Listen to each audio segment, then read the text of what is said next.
Hello, welcome back. And today we're going to go through how to set up a template which you can use to store your patches.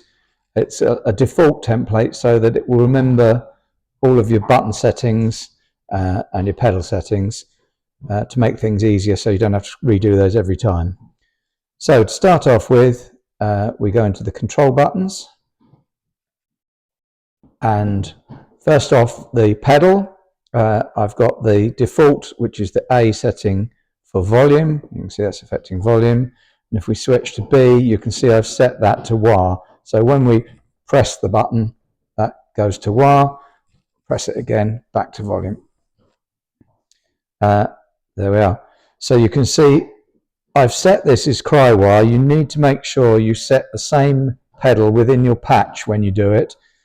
As you've set up here, otherwise it won't work. There's just a bit of a gotcha. I had trouble figuring out what was going on when I first did it. Okay, so that's our pedal. Pedal 2 we're not using at the moment. I've got the knobs set up so that 1 is level on the amp, 2 is gain on the amp, and 3 is tremolo level. I've set that because I like to be able to change that once I've switched on or off the tremolo. So the foot switches, I've got foot switch 1 set as click for normal, so you just do a quick click and it will do the preset -1. But you've also got a hold on here, and I use that to switch the effects module on, which gives me, in this case, I use it as a boost. Foot switch 2, I've got, again, click is set for normal, just preset up 1, but hold is set to switch modulation on and off. Foot switch 3, again, click is normal, hold, I've got switch delay on and off, and finally, foot switch 4, I've got click normal again, and hold is set to switch the distortion unit on and off. So that is my default settings for the button, for the 4 buttons and the pedal. So once you've got those set up, you can then save it to your template patch. Come back out of that. So that's now saved. So when we press and hold on that, I'm just going to switch the distortion unit on and off. Press and hold this one. It's going to switch the effects unit on and off. If you look, I've got the effects set to boost on this one. Back out of that. Switch that off. You notice that each time I activate one of those, it gives you the option to save it again. The save button's flashing. If you save it here, that will be the default setting. So it will come on when you go to that patch. It will start with the effects on. Now I don't want to do that, so I'll switch it back off. So there we are. So that's the button setups for it. Then you may want to set yourself up with a default amp and cab. The other things that I have on by default are reverb. I like a spring reverb, so that's set up as an always on. And I've also got an EQ block set up, and I'll just go through the settings. So we've got a -6 at 100 Hertz, -4 at 200 Hertz, -2 at 400 Hertz, +3 at 800 Hertz, nothing at 1.6, and +3 at 3.2.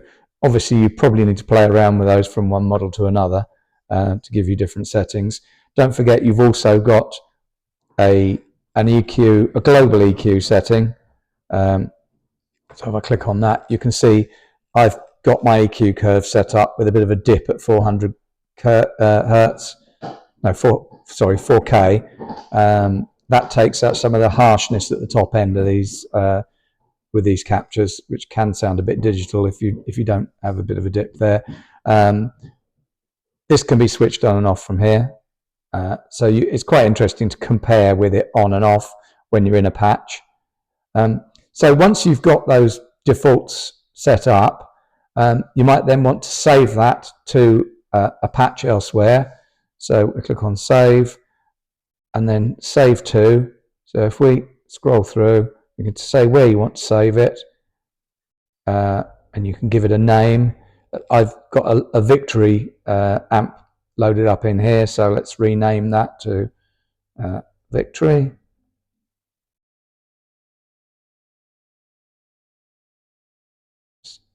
quickly whiz through this.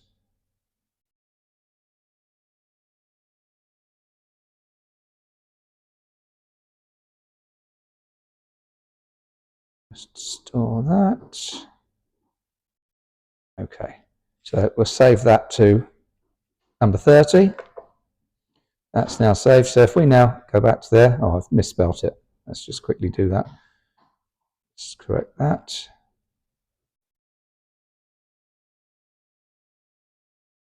In fact, I can delete that one, can't I? So F4 is backspace.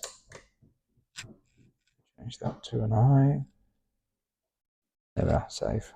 So now we've got a patch called Victory, which happens to, I haven't got the right, so if I want to change the amp, then I'll select the Victory V30 amp that I've got. I downloaded that one